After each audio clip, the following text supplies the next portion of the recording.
ტიპი ნომერი 2. ხშირად ხედავ ხოლმე რომ დაჭრის დროს ესე სულ ესე უთამაშებთ ხოლმე დაფა და ამისთვის რომ ეს აღარ მოხდეს და უფრო ასე ვთქვათ უსაფრთხო იყოს ვინც მუშაობა დაფაზე, უნდა იყოთ ხელსახოცი, დაასხათ ცოტა წყალი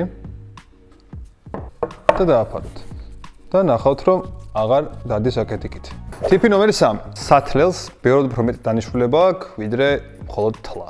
ანუ რა თქმა უნდა კარგად თლის, მაგრამ ასევე თუ გინდათ რომ სალათისთვის გქონდეთ წვრილად დაჭრილი კიტრი, შეგიძლიათ რომ აიღოთ და გქონდეთ წვრილად დაჭრილი კიტრი.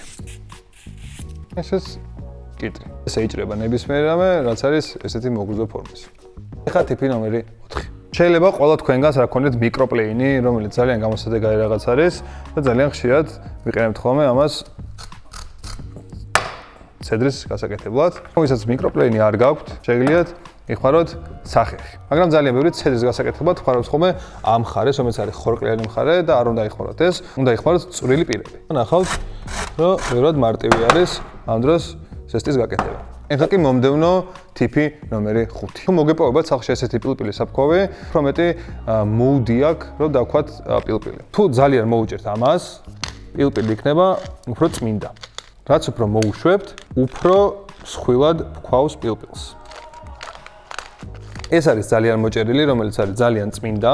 შეგიძლიათ რომ იხმაროთ სუფრისთვის. ყველაზე მეტად მსხვილი არის უკეთესი სტეიკებისთვის, საშუალო არის უფრო მეტად სუპებისთვის.